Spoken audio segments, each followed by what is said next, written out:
sejam todos muito bem-vindos ao canal Mitologia Grega de A a Z. Meu nome é Sérgio Paulo de Melo Feitosa, sou mestre em Ciências da Religião e psicólogo clínico, e é um prazer contar com a presença de todos aqui no canal, com mais um conteúdo relacionado à mitologia grega, à mitologia comparada, ao estudo das divindades gregas. É um prazer contar com a presença de todos. Nós estamos hoje aqui iniciando nossa grande caminhada em relação ao mito grego, à mitologia grega, com o conteúdo direcionado ao grande Zeus. Mas antes da gente fazer algum tipo de abordagem mais profunda ou de outros comentários em relação a esse nosso assunto, é necessário fazer algum tipo de apresentação das fontes primárias e das fontes secundárias para aquelas pessoas que vão ter interesse, que têm interesse de conhecer, de saber onde encontrar o conteúdo em relação ao grande Zeus. Também nesse momento vai ser necessária a apresentação de um roteiro para com que todos fiquem sabendo o que podem esperar desse conteúdo relacionado não apenas ao grande Zeus, mas a todas as divindades e heróis e heroínas que vão ser apresentados a partir de agora. Eu vou sempre apresentar a partir desse roteiro. Vou fazer talvez algum tipo de alteração, mas vamos seguir em linhas gerais esse roteiro que será mostrado aqui agora. Bom, mas antes de nós fazermos qualquer tipo de abordagem maior, então, se você chegou até aqui por indicação do YouTube ou algum tipo de pesquisa que você chegou e foi apresentado o canal Mitologia Grega, ou alguém indicou para você, seja muito bem-vindo. É um prazer contar com a sua presença. Então eu vou pedir que você se inscreva no canal, que ative as notificações, dê o seu like, isso vai ajudar bastante no impulsionamento do canal, né? Então nós estamos com um crescente em relação aos inscritos e vai ser muito bom, muito importante a sua presença aqui. Se você souber de alguém que gosta do conteúdo de mitologia grega, apresente, divulgue os vídeos em suas redes sociais. Vai ser um prazer contar com a presença de todos aqui. Qual vai ser, então, o roteiro que nós vamos seguir dentro da questão da abordagem dos deuses, deusas, heroínas e heróis? Então, esse roteiro vai se pautar por tudo aquilo que a gente vai abordar dentro do estudo das divindades, né? Das deusas, dos deuses, das heroínas e heróis. E pode ser que um elemento ou outro fique com mais robustez do que outro, mas isso diz respeito possivelmente em relação às fontes, às pesquisas. Eu vou sempre trazer aqui aquilo que de mais clássico ou de mais consolidado existe dentro do estudo da mitologia, tá? Então eu quero dizer que a gente vai se reportar com frequência aos textos mais antigos. E também vou apresentar, dentro das pesquisas contemporâneas, aqueles pesquisadores que, dentro do meu conhecimento, dentro da minha linha de pesquisa, a gente pode pesquisar, a gente pode estudar sem medo, sem receio, né?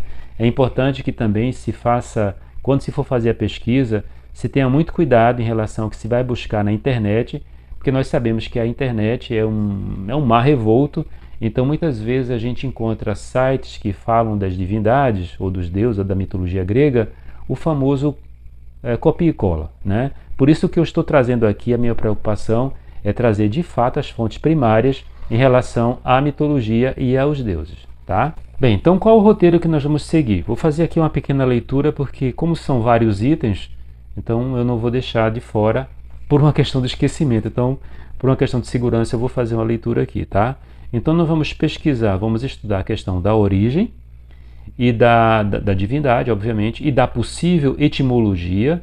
Mesmo que a etimologia fique difusa, eu vou trazer as possibilidades de etimologia do nome do Deus, tá? Eu vou trazer aqui também, eu sou psicólogo clínico, né? Então uma das coisas que também a gente encontra dentro da mitologia, das divindades, dos heróis e heroínas, a questão de personalidade. Então, como se apresenta essa divindade? Que tipo de personalidade, se nós podemos falar disso, essa divindade, esse Deus tem?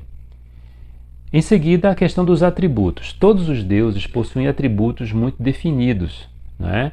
Esses atributos, eles podem estar situados a um período mais recuado da divindade, também quando esse Deus ou as histórias dele começam a percorrer outros lugares e uma outra época mesmo, uma questão de uma mobilidade histórica, então esses atributos, eles muitas vezes eles surgem, eles, eles permanecem, mas vão surgindo outros, tá? Então vou falar dos atributos. Uma outra coisa também que é muito importante na mitologia grega são os hierógamos. E eu vou explicar o que sejam os hierógamos, tá? Então o que é o hierógamo? Existe uma palavra, esse termo hierógamo, ele pode estar associado ao que se encontrava na antiguidade em relação ao encontro entre o rei e a rainha. Em algumas culturas acontece isso é chamado de hierógamos, mas esse hierógamos que eu vou falar são as relações sagradas, os casamentos sagrados, e hierógamos quer dizer isso, né? Casamento sagrado do Deus, tá? Então, enfim, vou falar disso aí. Uma outra questão que vai ser pontuado são os outros relacionamentos que o Deus vai ter fora do hierógamos, porque é muito comum, por exemplo, o exemplo de Zeus, que Zeus tem os seus hierógamos, mas também Zeus se relaciona com outras deusas e com mortais durante praticamente toda a sua história, toda a história da sua mitologia. Então vou falar dessas outras relações do Deus fora do seu hierógamos. Vou falar da sua descendência. Então, os filhos que sejam filhos divinos, filhos semidivinos, todos eles dentro do que for possível pesquisar, e tem muito Deus que tem uma descendência muito grande, outros deuses têm uma descendência menor. Zeus, por exemplo, tem uma descendência muito grande. Héracles, pensando em termos do herói, só de uma gesta que ele fez quando ele foi capturar o leão do Monte Citerão, ele teve 50 filhos, porque ele ficou um período lá atrás do leão, e o rei do local, ele tinha 50 filhas, e ele deu, durante o período que Héracles ficou lá, ele deu uma filha por noite para Héracles se relacionar sexualmente com elas. E esse grupo de heróis nascidos dessas relações são os famosos Heraclidas, que são os descendentes de Héracles, que acabaram colonizando algumas áreas da região grega, tá? Então vou falar dessa questão da sua descendência. Obviamente não vou deixar de fora as gestas, porque as gestas elas são o miolo, se eu posso dizer isso. Elas são o miolo para com que a gente possa entender o Deus. Talvez o elemento mais importante daqui, de todo esse estudo, sejam as gestas, porque pelas gestas nós vamos entender ou interpretar, se for o caso, sem nos deixar levar para qualquer tipo de uma abordagem mais, como é que eu posso dizer, mais formal ou mais casual até, ou mesmo do senso comum. Isso a gente não vai percorrer aqui de modo nenhum, né? Então, buscando de fato entender, interpretar o que aquela gesta do Deus pode estar apresentando para quem estava lendo, para quem estava escutando aquele relato. Os locais de culto vou trazer aqui também, e consequentemente as cidades que eram dedicadas a essas divindades. Nós sabemos que as cidades gregas elas gostavam desse patronato em relação às divindades. Em muitos momentos, no mito, inclusive, há uma certa rivalidade dos deuses para com que alguma cidade passasse a ser dedicada a eles. E finalmente eu vou trazer aqui as hipóstases, né? Então o que são as hipóstases? As hipóstases são as variações do Deus que muitas vezes podem demonstrar uma variação apenas dentro do local de culto, e nesse caso essa questão da hipóstase e o local de culto estivessem correlacionadas, mas a hipóstase também pode estar relacionada a uma divindade que fosse mais arcaica e que acabou colando na imagem do Deus. Então, muitas vezes, uma variação de uma divindade que a gente vai encontrar, ela não apenas diz respeito a um aspecto geográfico, mas até um aspecto sociocultural que ficou mais esquecido, mais antigo, e o Deus acabou, o Deus mais antigo acabou emprestando a sua personalidade àquele Deus mais aquele Deus mais poderoso, aquele que se instalou, aquele que tinha um extrato sociocultural mais forte e que acabou prevalecendo. Bem, em algum momento, lá no começo do canal, eu apresentei algum tipo de literatura e eu vou voltar a apresentar essa literatura porque é importante que a gente fique pensando e sabendo aonde a gente vai navegar e com quem a gente vai navegar. Então, as minhas fontes primárias na literatura clássica, vou mostrar aqui para todos. Então, em primeiro lugar, a Teogonia, tá? Então, vou deixar aqui assim para ser mais visível. Então, aqui nós temos a Teogonia do Hesíodo. Então, a gente vai percorrer a Teogonia. Essa edição aqui, mas pode ser feita ao se encontrar algum tipo de outra edição, sem problema algum, né? Esse aqui que eu tenho é da Iluminuras, ela é muito boa. A minha querida Ilíada, aqui essa edição da Ediouro, que eu gosto bastante dessa edição aqui. E também a minha querida Odisseia, aqui pela Nova Cultural, né? Então essa Ilíada que eu mostrei da Ediouro, como eu falei. Essas três obras, mas eu diria que particularmente a Ilíada, ela dentro de uma perspectiva de fonte primária, talvez seja a que tem mais elementos em relação a Zeus, tá? Nós estamos agora aqui falando especificamente do grande Zeus, tá?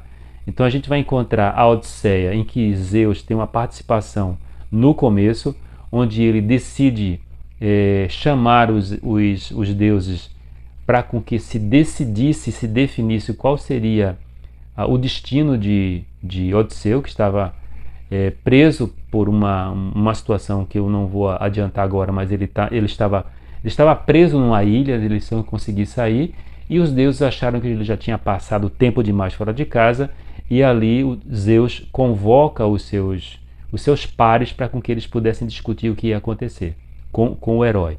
Quando ali tem a intervenção de Atena, e aí Zeus faz atribuições ali, o que cada deus, dentro daquela proximidade com o herói, poderia fazer.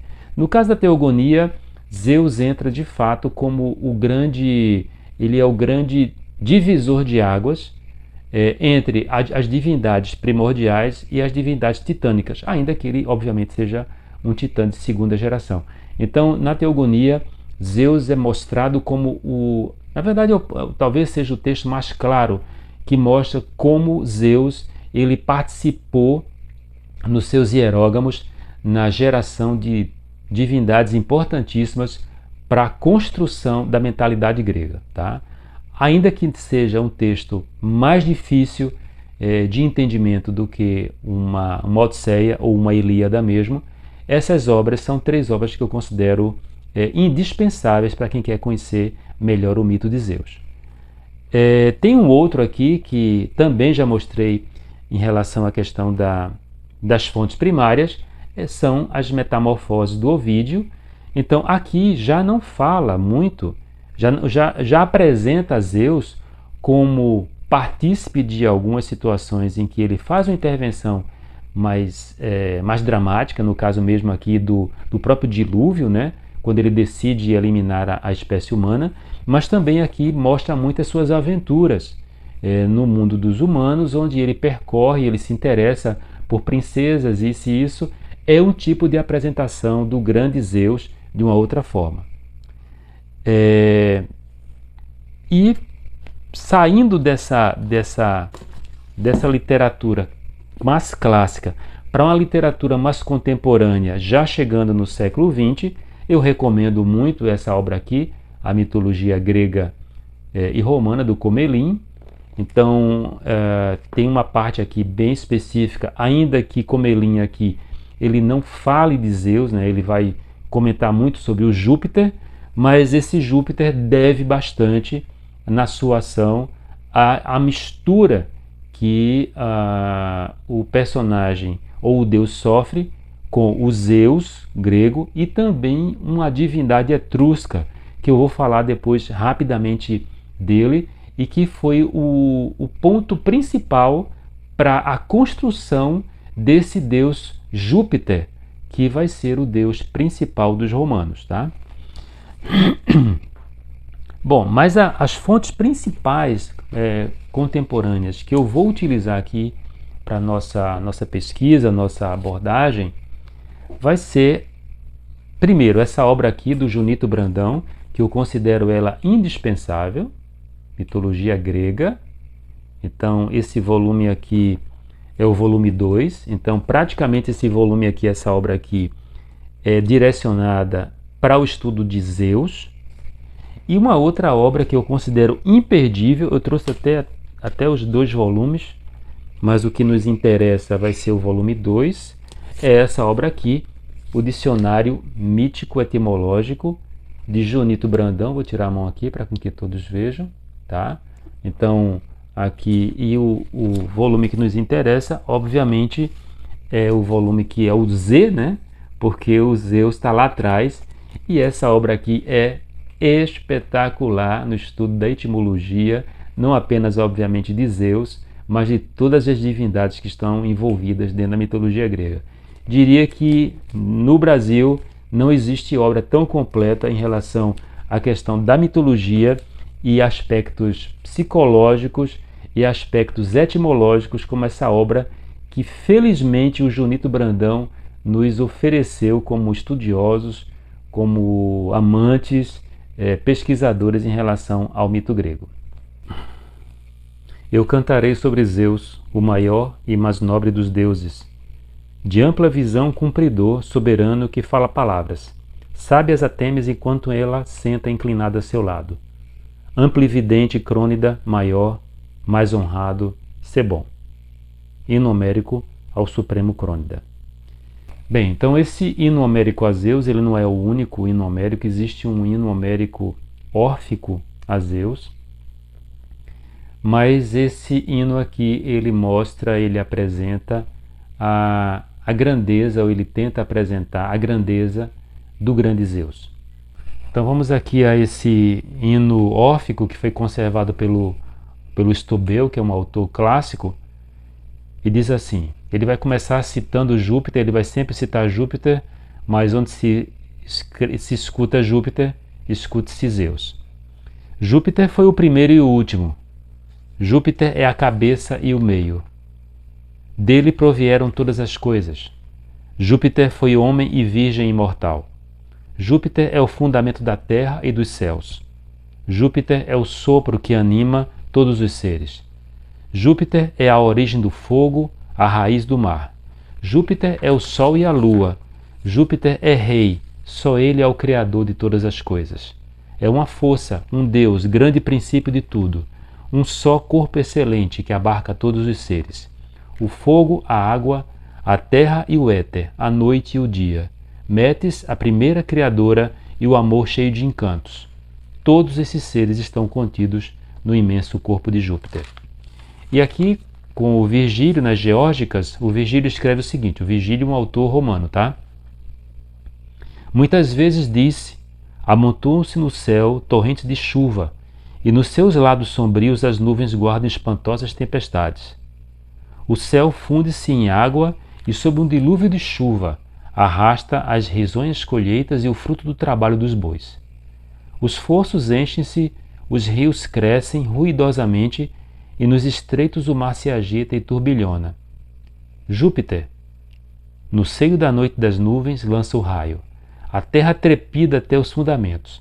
Os animais fogem e o espanto abala o débil coração dos mortais. O Deus, com seus dardos chamejantes, abate o Atos, o Ródope e os montes, acrocânios. Os ventos redobram, a chuva se intensifica e o estrondo do furacão faz estremecer bosques e margens. Então, nitidamente inspirado no dilúvio das metamorfoses, né? Então o Virgílio faz essa descrição do grande Zeus. Bom, como todos observaram aqui, então, mesmo que nós estejamos falando de uma divindade em que um autor romano esteja falando, esteja comentando, né, 2 autores não tão antigos como a gente poderia encontrar numa tradição mais clássica da divindade, nós estamos aqui sendo apresentados a um Deus que está relacionado a efeitos da natureza, né? Tanto que o símbolo mais comum, o elemento mais associado a Zeus na antiguidade era o raio. Os antigos não conheciam uma força mais poderosa do que o raio. Então, eles podiam até observar, por exemplo, as cascatas, ou, por exemplo, uma grande chuva, ou a explosão de um vulcão, mas tudo isso estava no campo da terra. O que era assombroso? Era assombroso algo que eles imaginavam que saía do céu, né, saía das nuvens, e atingia a terra, né? A gente sabe, por exemplo, hoje em dia que tem muito raio que sai da terra para o céu. Mas tem, claro, tem raios que saem do céu, descem do céu para a terra. Mas o impacto, a visualização do raio destruindo uma árvore, como se fosse uma espécie de chicote de fogo, era uma imagem muito poderosa, muito impactante na mente dos antigos, na mente dos gregos antigos. E, consequentemente, esse elemento tão forte vai ser naturalmente associado ao grande Zeus. Bem, como eu comentei em alguns momentos aqui nas postagens, nós estamos falando de divindades muito antigas e que vão estar associadas, por exemplo, a elementos da natureza. Então Zeus não escapa disso, porque ele é um Deus que ele decididamente ele não é autóctone da Grécia, né? Ele é uma divindade que vem sendo constituída de outras divindades e que surge naquela região ali próximo da Grécia até chegar na Grécia continental. Como ele é essa divindade antiga, então a gente vai facilmente recordar e fazer essa ponte de Zeus com esses elementos da natureza.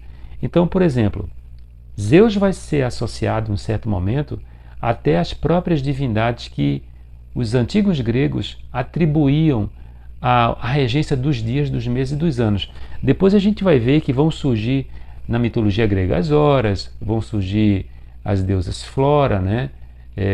Vão surgir as graças que estão associadas a aspectos naturais. Ele é associado à provocação das nuvens, da chuva, do relâmpago e o próprio deslocamento do trovão. A gente vê claramente, por exemplo, que mesmo que Poseidon esteja provocando o dilúvio, né? Num certo momento, na própria descrição das metamorfoses, a gente vê que, primeiro, Poseidon age sob a ação de Zeus, e o próprio Zeus, num certo momento, é ele que dispersa as nuvens. Então ele está claramente associado a esses aspectos naturais. E ele também, demonstrando a sua antiguidade, ele vai ser o protetor da agricultura, ele chega a ser protetor da agricultura. Eu tinha comentado isso quando houve uma apresentação rápida de Deméter em relação à apresentação dos Olímpicos. Ele vai ser protetor da agricultura, ele vai ser protetor das colheitas, consequentemente, e ele vai ser protetor das frutas, tá? Então, tudo relacionado à natureza, ele abarca, né? Só que depois, obviamente, dentro de uma releitura ou de releituras que o Deus vai passando no decorrer dos séculos, ele vai sendo tirado dele isso, enquanto que outras divindades vão cumprir ou preencher essa lacuna que a sua ausência vai provocar. Então, há algumas variações da origem do grande Zeus. Eu vou falar aqui rapidamente dessa questão da origem, antes de nós entrarmos na etimologia. Depois eu vou falar da origem com mais detalhes, né? Mas existe um lado em relação à questão da origem de Zeus que o liga à Arcádia, nascido próximo do Monte Liceu, e esse nascimento da Arcádia fez com que Reia, que é a sua mãe, ela pegue ele, porque ela gestou e ela gerou escondida, né? Porque Cronos estava atrás do filho, porque ele tinha receio de ser destronado. Então ela da Arcádia ela vai até Creta, e em Creta ela vai entregar Zeus pequenininho, Zeus criança, aos Curetes, que eram sacerdotes do culto dela, e também junto aos Curetes, que tinham a função de fazer festa e barulho o tempo inteiro, né? eles batiam os pés, eles tocavam instrumentos para com que, eventualmente, quando houvesse o choro do Deus menino, o seu choro, os seus sons fossem abafados por duas ninfas, que é a Adrasteia e a ninfa Io, e por um animal fantástico, que é a Amalteia. Esse animal fantástico, a Amalteia, muitas vezes ele é ora citado como uma ninfa, a ninfa Amalteia, ora ela é citada como uma ninfa chamada Amalteia Aix. A Aix, ela também muitas vezes é citada separadamente, que era uma cabra, era divina, era imortal, mas que também vai sofrer um tipo de transformação na sua história, porque Zeus depois vai sacrificar a Amalteia, e do couro de Amalteia Aix vai surgir a égide, né, que vai ser a couraça, a proteção dele. Mas enfim, então ele vai ser cuidado por Amalteia, por Io e pela cabra Aix, e tem um animal que vai ter uma participação muito importante no seu desenvolvimento, que é a águia. Então conta o mito que a águia roubava ou trazia ambrosia e néctar para ele, para com que ele se alimentasse pequenininho. Então ele ali, criança, na ilha de Creta, havia aquela festividade toda dos sacerdotes curetes, para com que os sons dele, como criança, fossem abafados, e deu tempo para com que Zeus criança, se desenvolvesse. Então Zeus, canonicamente, é o filho mais novo do casal Cronos e Reia, e vai ter todo o seu desenvolvimento em relação a essa presença na ilha de Creta. Então Zeus vai ter cultos em Olímpia, que talvez seja a mais famosa, ou um dos mais famosos locais de culto dele, era em Olímpia, que tinha a estátua de Fídias, né, uma estátua criselefantina, que era de um tamanho maravilhoso. A estátua criselefantina é uma estátua que mistura marfim e ouro, e ela é considerada uma das 7 maravilhas do mundo, né? Então ele vai ter também um culto famoso em Dodona, ele vai ter um culto famoso na Líbia e em Trofônio. Os animais que eram oferecidos a Zeus, então era a cabra, a ovelha e o touro branco, né? E você podia também oferecer a ele a farinha de trigo, o sal e o incenso. Em Creta e lá na Lacedemônia, havia uma representação de Zeus que era muito curiosa. Por exemplo, em Creta, havia uma representação de Zeus dele sem orelhas, que falava do fato de ser sem orelhas. Essa imagem desse Deus era que ele estava atento a tudo. E na Lacedemônia, ele era representado com 4 orelhas, que era porque também estava associado àquele Deus que tudo capta. Enquanto um estava associado a uma espécie de democracia para com que todos poderiam chegar junto desse grande Deus, enquanto que na Lacedemônia, então era como se esse Deus ele de fato atendia a todos os pedidos, a todas as preces, todas as orações. Há uma coisa muito curiosa no culto a Zeus, é que os templos de Zeus eram sem telhado. A gente não vai encontrar isso com nenhum outro templo de outras divindades mais conhecidas, né? Ele é talvez o único Deus em que os templos eram sem telhado, para com que houvesse de fato uma comunicação, ou que o fiel, quando entrasse no templo, ele fosse impactado com a imagem do céu. Então era como se houvesse uma espécie de tentativa de comunicação direta do fiel quando entrava no templo com o grande Zeus. Bem, então nós estamos de fato, eu acredito que a gente já chegou num tempo bom para uma apresentação, né, para uma introdução em relação ao mito de Zeus, né? Eu não entrei ainda na questão da etimologia, então eu vou entrar no próximo conteúdo com os aspectos da etimologia do Deus, né, de Zeus, com todas as suas variações possíveis, e acredito que a gente está pronto agora, dentro desse apanhado geral do grande Deus, do grande Zeus, para que a gente possa de fato se aprofundar e mergulhar em suas características, em suas gestas, em sua descendência, locais de cultos. Eu vou entrar com detalhes, todos os detalhes possíveis que forem interessantes para com que a gente possa ter qualidade e conteúdo aqui no nosso canal. Bom, então se você chegou até aqui, acredito que o conteúdo lhe interessou. Vou pedir que você se inscreva no canal, que você ative as notificações, dê o seu like, recomende o canal para pessoas conhecidas que você sabe que gostam do conteúdo de mitologia grega. Meu nome é Sérgio Paulo de Melo Feitosa, sou mestre em Ciências da Religião e psicólogo clínico e estou aqui semanalmente trazendo conteúdos de mitologia grega e, obviamente, tendo um grande prazer de poder dividir mais e mais conhecimento com todas as pessoas que se interessam por esse tema. Eu confesso a vocês que eu estudo esse conteúdo há muito tempo, né? São quase 40 anos, mais de 40 anos que eu estudo mitologia grega, mas eu, sem exagero, eu sempre aprendo, estou sempre aprendendo e para mim é um prazer poder dividir esse aprendizado com todos. Vou deixar aqui um forte abraço e no próximo conteúdo vamos falar sobre a etimologia do grande Zeus e, se for possível, a gente entra no assunto seguinte do nosso roteiro, mas se preparem para a questão da etimologia. Um forte abraço a todos, um prazer estar aqui com vocês e até breve.